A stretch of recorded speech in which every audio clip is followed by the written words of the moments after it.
ஜோசியம் தான் மனிதனுடைய வாழ்க்கையை கணிப்பதற்கு அல்லது மனிதனுடைய வாழ்க்கையை அடுத்த ஸ்டேஜ் போறதுக்கான ஒரு வழிகளை சொல்வதற்கு ஒரு துறையா இருக்காங்க. அது ஜோசியத்தோட இருக்கு. திங்கக்கிழமைக்கு ஏன் திங்கக்கிழமை பேர் வந்துச்சு அப்படின்னா தெரியல. அப்ப என்னன்னா இது அப்ப என்ன சொல்றாங்கன்னா திங்கக்கிழமை திங்களுடைய சந்திரனுடைய பவர் அதிகமா இருக்கும். அதனாலதான் திங்கக்கிழமைன்னு பேர் வந்துச்சு. அப்ப செவ்வாய்க்கிழமை ஏன் செய்யக்கூடாதுன்னு நினைக்கிறாங்க.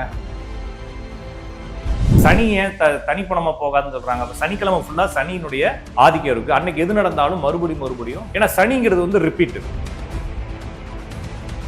சூரிய உதயம் மட்டும்தான் சனியினுடைய ஓரையில் இருந்து அந்த சனி ஓரையும் எதற்காக கண்டுபிடிச்சாங்கன்னா சனி ஆக்டிவேட் பண்ணல, சனி ஆளுமை செலுத்தல.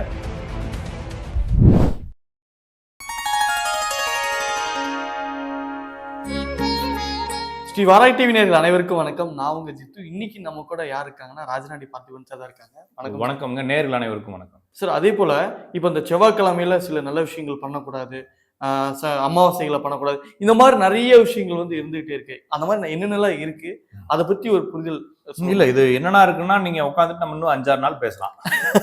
அவ்வளவு வச்சிருக்காங்க. வாழவே முடியாத அளவுக்கு அபத்த ஜோசியனுக்கு 60 நாளிகையும் தியாச்சியம்னு ஒரு பழமொழி இருக்கு. ஒண்ணுக்கு முன்னாடி ஜோசியன் போய் கேட்டோம்னா ஒரு நாளைக்கு 60 நாளிகை தான். 60 நாளிகையும் தியாச்சியம்னா விச நாளிகைன்னு அர்த்தம்.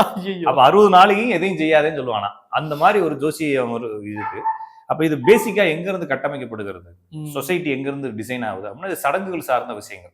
ஆனா ஜோசியத்துக்குள்ள ஒட்டிக்கிட்டு இருக்கு. காரணம் என்ன, ஜோசியம் தான் மனிதனுடைய வாழ்க்கையை கணிப்பதற்கு அல்லது மனிதனுடைய வாழ்க்கையை அடுத்த ஸ்டேஜ் போறதுக்கான ஒரு வழிகளை சொல்வதற்கு ஒரு துறையா இருக்காங்க. அது ஜோசியத்தோட இருக்கு. அப்ப இது எங்க இருந்து கிரியேட் ஆகுதுன்னா மனிதனுடைய பயத்துல இருந்து கிரியேட் ஆகுது. எங்க நம்மளுக்கு என்ன பயம் இருக்குது? எப்படி கேட்டீங்கன்னா நம்மளுக்கு பயம் இருக்குது, நிறைய பயம் இருக்கு. எதுல எல்லாம் பயம் இருக்குது சொல்லுங்க உங்களுக்கு. நம்ம வாழ்க்கையில நல்லா எல்லா இடத்துலயும் பயம் இருக்குது. நம்ம முதல் ஸ்டெப் எடுத்து வைக்கிறது பயம். அப்ப நம்ம தோத்துருவோன்ற பயம். காரணம் என்னன்னா இதுக்கு முன்னால நம்ம தோத்துருக்கோம். நம்மளுடைய சமூகம் தோத்துருக்குது, நம்மளுக்கு முன்னோர்கள் தோத்துருக்குறாங்க. முன்னோர்கள் சொல்லி கொடுத்து அனுப்புறாங்க. வண்டி எடுக்கிறப்ப என்ன சொல்றாங்க, பார்த்து சாமி விட்டு போய் எங்கேயும் இடிச்சுக்காதான்னு சொல்லித்தான் வண்டி எடுக்க வர்றாங்க இல்லைங்களா. ஹெல்மெட் எடுத்து வண்டியை ஸ்டார்ட் பண்ணோடனே வண்டியை மூவ் பண்ணி 2 அடி போல சீட் பெல்ட் போட சொல்லி அவேர்னஸ் அடிக்குது. அப்ப மொத்தத்துக்கு நம்மளுடைய வாழ்க்கை நிலையில் இருக்குது. அதானே உண்மை, நிலை இல்லாத வாழ்க்கை. அப்ப இது நம்ம எல்லாருக்கும் புரியுது. நேத்து கூட ஒருத்தர் பாவம் என்னை விட சின்ன வயசு, ஏதோ பைக்ல போயிருக்காரு, எடுத்து வரவன் தட்டி, பைக்ல இல்ல நடந்து வரவன் மேல இடிச்சு இவர் ஆள் காலி ஆயிருக்காரு. அப்ப வாழ்க்கை நிலை இல்லாது. அப்ப இந்த நிலை இல்லாத வாழ்க்கையை எப்படியாச்சும் நிலைப்படுத்தி கொண்டு போயிடணும். சரிதான் இல்லைங்களா. அப்ப எனக்கு ஒரு பிள்ளை பிறகுது. இப்போ ஒரு கதை இருக்குது. அந்த ஒரு கதை என்னன்னா, ஒரு சாமியார் சன்னியாசி இமயமலைக்கு போறாரு. அவர் போற வழியில பிச்சை எடுத்து வாங்கி சாப்பிட்டுட்டு அப்படியே கடந்து போறது எல்லா ஊர்லயும் இருந்து போவார். அதுதான் அவருடைய வழக்கம். அப்ப ஒரு கடையில போய் பிச்சை கேட்கிறாரு. அந்த கடை ஓனர் சாமி வணக்கம் சாமி, நல்லா இருக்கீங்களா, உங்களுக்கு நாங்க பண்றது ரொம்ப பெருமையா இருக்கு, புண்ணியம் அப்படின்னு அவரு கொஞ்சம் ஆன்மீக கருத்துக்கெல்லாம் என்ன மாதிரியே உருட்டுறாரு.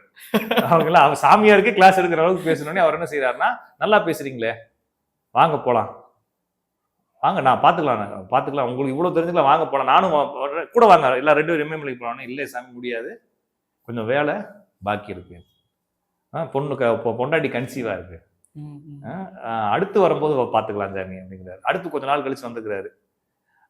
இதே மாதிரி இவர் உருட்டிக்கிறாரு. திருப்பி இன்னும் கொஞ்சம் கதை எக்ஸ்ட்ரா 4 வருஷம் கழிச்சு இன்னும் எக்ஸ்ட்ரா கேதர் பண்ணிப்பாரு இல்லையா, உருட்டிக்கிறாரு. பரவாயில்லையே அப்படின்னா இன்னும் டெவலப் பண்ணி வாங்க போறாங்கன்னா, இல்ல பையன் ஸ்கூல்ல சேர்த்துருக்குது, காலேஜ் வந்துட்டானா வந்துருவேன் அப்படிங்கிற மாதிரி. அப்புறமா காலேஜ் ஒரு 10 வருஷம் கழிச்சு ஒரு பாத்துக்கிறாரு. காலேஜ் போயிட்டு இருக்கான். ஒரு வேலை கிடைச்சுன்னா வீட்டுல போட்டு நிம்மதியா போட்டு வந்துருவேன், நான் கடையில உட்கார வச்சுட்டு வந்துருவேன் அப்படின்னு இன்னொரு 5 வருஷம் 10 வருஷம் கழிச்சு வந்திருக்காரு. பையனுக்கு கல்யாணம் பண்ண சாமி, மருமக உள்ள இருக்கு, மருமக முழுகாம இருக்கு, வேற பார்த்துட்டா வந்துடும் அப்படின்னு சொன்னாராம். அப்புறமா ரொம்ப நாள் கழிச்சு வரும்போது கடையில யாரும் இல்லை, அந்த ஆள் இல்லை. அப்ப என்ன ஆயிருக்கும், அந்த ஆள் போய் சேர்ந்துட்டான்னு அர்த்தம் இல்லைங்களா. அவங்க பையன் இருந்துக்கிறாரு. போய் அந்த சாமியார் உட்காந்துருக்கிறாரு.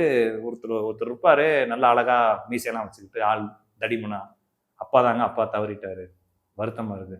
அப்பன் தவறல, ஏத்து உட்காந்துருக்கான் பாரு நாய், அவன் தான் அவங்க அப்பன், அடுத்த ஜென்மத்திலயும் இங்கதான் பிறப்பான். அப்ப அவனுடைய ஆசையும் அந்த நம்மளுடைய வாழ்க்கையை வாழ்ந்துடணும், விட்டுறக்கூடாது, நாளைக்கு என்ன ஆகும் அப்படின்ற வெறித்தனமான விஷயமும் நம்மளை பாதுகாத்துக்கணுன்ற ஆர்வம். நம்ம வாழ்க்கை எந்த காலத்துல கொண்டும் காம்ப்ரமைஸ் ஆகவே கூடாது. வெறித்தனமா வாழணும், நம்மளோட சுத்தி இருக்கிறத கையில வச்சுக்கிட்டே இருக்கணும், விட்டுறக்கூடாதுன்ற வெறித்தனம் என்ன செய்யுதுன்னா, நம்ம வாழ்க்கையில எதையாச்சும் ஒண்ணு செஞ்சு ஏதாச்சும் ஒரு ஷார்ட்கட் எடுத்து இந்த வாழ்க்கையை நம்ம தக்க வச்சுக்கணும். புரிஞ்சுக்கிட்டீங்களா. அப்ப என்னன்னா, நான் செய்யக்கூடிய விஷயங்கள் எல்லாத்தையும் சரி பண்றது, டியூன் பண்றது. அப்ப இந்த சொசைட்டி காலத்துக்காக என்ன சொல்லி கொடுத்துருக்கோ, அந்த காலத்துல எதெல்லாம் தப்பா சொல்லி கொடுத்துருக்கோ அதெல்லாம் செய்யறது இல்ல. அப்ப செவ்வாய்க்கிழமை தவறான நாள், அதுல எந்த அன்னைக்கு நல்ல எதுவும் காரியம் செய்யக்கூடாது. செய்யக்கூடாது. அதுலயும் பாத்தீங்கன்னா இந்த கிழமையில வந்து இந்த திசையில போனா வெள்ளம் சாப்பிட்டு போகணும், இந்த திசையில போனா தயிர் சாப்பிட்டு போகணும் அப்படின்னு சொல்லி ஒரு சிஸ்டம். பூனை குறுக்கா போயிடுச்சு. பூனை குறுக்க அது வந்து அது கூட நிமித்தத்துக்கு எடுத்துக்கலாம். இது வந்து பேசிக்காவே வந்து சூளம்னு போட்டு வச்சிருப்பான். கிழக்கே சூளம், தெற்கே சூளம் போட்டு வச்சிருப்பான். ஒருவேளை போக வேண்டிய அவசியம் வந்துச்சுன்னா என்ன செய்யறது? அதுக்கு ஒரு மாற்று கருத்து. அப்ப அதுக்கு ஒரு வெள்ளத்தை பாக்கெட்ல போட்டு போறது, இல்லைன்னா வெள்ளத்தை வாயில போட்டு போறது, இது மாதிரி ஏதாச்சும் ஒரு சிஸ்டத்தை வச்சுக்கிறது. அப்புறம் எங்காவது கூட்டா எல்லாம் போனோம் அப்படின்னா இத்தனை பேர் தான் போகணும், ஒரு ஆள் கழிச்சு. இது எல்லாமே என்னத்துக்கு அப்படின்னா வாழ்க்கை வீணா போயிடக்கூடாது, வாழ்க்கை நம்ம கையில இருந்து போயிடக்கூடாதுன்ற பயம். சரி, இப்பெல்லாம் செஞ்சா அது சரி பண்ணுமா? ஒருவேளை நான் வந்து இப்போ இந்த திசையில போனா சூளம், அந்த திசையில போறப்ப நான் இதை சாப்பிட்டு போறேன், இல்லாட்டினா ஏதோ ஒரு சாங்கியம் சொன்ன, சடங்குகள் சொன்ன, அல்லது எனக்கு முன்னாள் இருந்தவங்க சொன்ன ஏதாச்சும் ஒரு வழிமுறையை எடுத்துட்டு போறேன் அப்படின்னா அது சரியாக மாறுமா?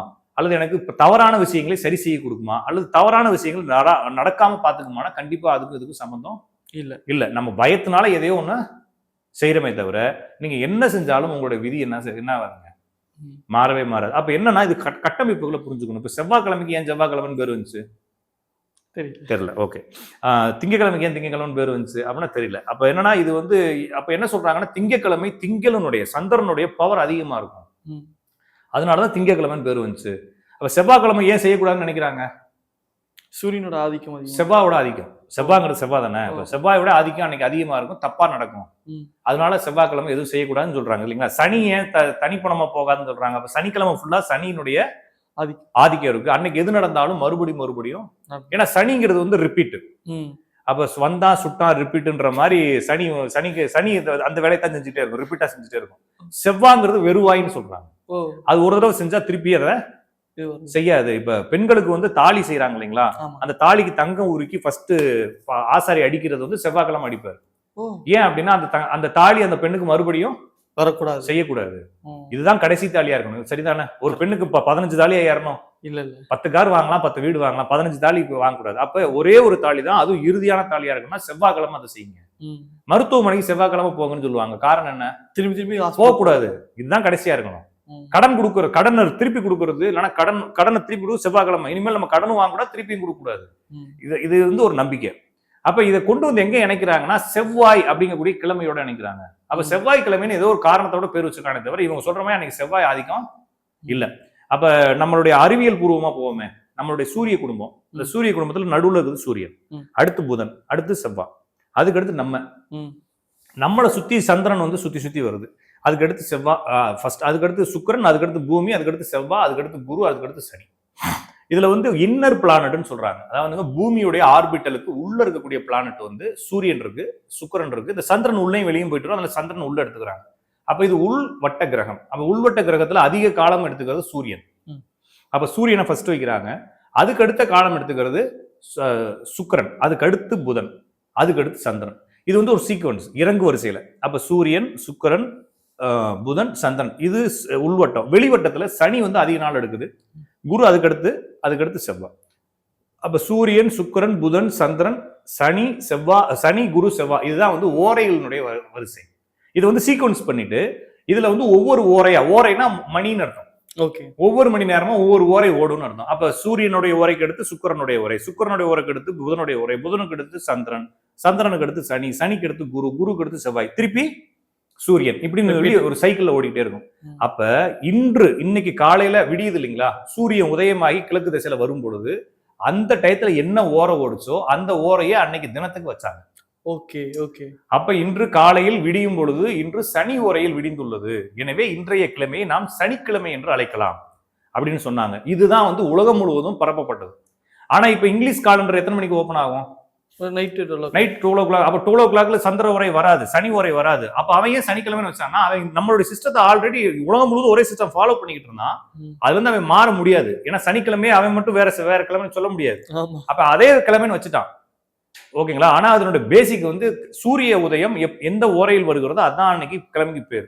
அப்ப அந்த கிழமை முழுவதும் சனியினுடைய ஆதிக்கத்துல இருக்காது, அந்த சூரிய உதயம் மட்டும்தான் சனியினுடைய ஓரையில் இருந்து. அந்த சனி ஓரையும் எதற்காக கண்டுபிடிச்சாங்கன்னா சனி ஆக்டிவேட் பண்ணல, சனி ஆளுமை செலுத்தல. இந்த சுற்றுவட்ட காலங்கள் அடிப்படையில் நம்மளா ஒரு என்ன பண்ணிக்கிறோம். இப்ப நம்ம ஸ்கூல்ல பாத்தீங்கன்னா மருதம், முல்லை, நெய்தல், பாலைன்னு சொல்லி நம்ம குழு அமைப்போம். அப்புறம் ரோஜா, மல்லிகை, இது மாதிரி சேரன் சோழன் பாண்டியன். சேரன் சோழன் பாண்டியன் இது மாதிரி காலம் அமைப்போம். இதெல்லாம் வந்து நான் மருத நிலத்து மன்னனா நான் அந்த குரூப்ல இருக்கிறேன். கிளாஸ் ரூம் கூட்டுறதுக்கு பேர் வச்சிருப்போம் இல்லையா? டெய்லி தொடக்கத்தை வச்சு கிளாஸ் ரூம் கூட்டணும். இன்னைக்கு மருதங்காரன் நாளைக்கு முல்லைக்காரன் பேர் வச்சிருக்கிற மாதிரி இது வந்து இவங்களாக வச்சுக்கிட்டது, நம்ம நடைமுறைக்காக வச்சுக்கிட்டது கிழமை காலங்கள்லாம். அப்ப அந்த கிழமை காலங்களை நம்மளா பேர் வச்சுட்டு அது ஆக்டிவேட் பண்ணணும்னா நம்ம என்ன செய்யறதுங்க? அப்படிலாம் ஒன்றும் ஆகாது. நீங்க என்ன கிழமையில செஞ்சாலும் உங்களுக்கு ஒன்றும் நடக்காது. நீங்களா நினைச்சுக்க வேண்டியதான், நம்ம நல்ல நாள்ல செய்யறோம் கெட்ட நாள்ல செய்யறேன்னு சொல்லிட்டு. உங்க விதிதான் என்ன செஞ்சுட்டு இருக்கு, நடந்துருக்கு. இப்ப வந்து நான் வந்து ஒரு ஒரு ஒரு ஆட்டோ ஓட்டக்கூடிய தொழிலாளியா இருக்கிறேன். நான் 2 மணிக்கு கிளம்பினாலும் என்ன செய்ய போறேன்? அதே ஆட்டோவை தான் ஓட்ட போறேன். 2:45 கிளம்பினாலும் அதே ஆட்டோவை தான் ஓட்ட போறேன். நான் 2:45 கிளம்பினோடனே எனக்கு வந்து ஸ்பைஸ் ஜெட் எல்லாம் கொடுக்க போறது இல்லைங்களா? சவாரியும் என்ன இருக்கோ அதே தான் வருங்கிற மாதிரி நம்மளாம் என்ன நினைச்சுக்கலாம், நான் 2 மணிக்கு ஆட்டோ ஓட்டுறதுனாலதான் என் ஆட்டோவுக்கு வந்து மெயின்டெனன்ஸ் கம்மியா இருக்குது, ஆயில் கரெக்டா போடுறேன், நான் கொஞ்சம் உடம்பு சரியில்லாம இருந்தாலும் கூட ஒன்றும் பெருசா தொந்தரவு இல்லை, நான் பேக் பெயின் பக்கத்து ஆட்டோக்கு வரணும், பேக் பெயின் அதிகமா இருக்கு, எனக்கு வரதில்லை, டெய்லி 2 மணிக்கு நான் தூங்குறதுனால அது நடக்குது, நம்மளாம் நினைச்சுக்கிட்டு வாழ்க்கையை ஓட்டலாமே தவிர அதுக்கும் இதுக்கும் எந்த சம்பந்தமும் இல்லை. அப்ப வந்து விதி இருந்தால் நீங்க எந்த நேரத்துல வேணாலும் எதை வேணாலும் செய்யலாம்.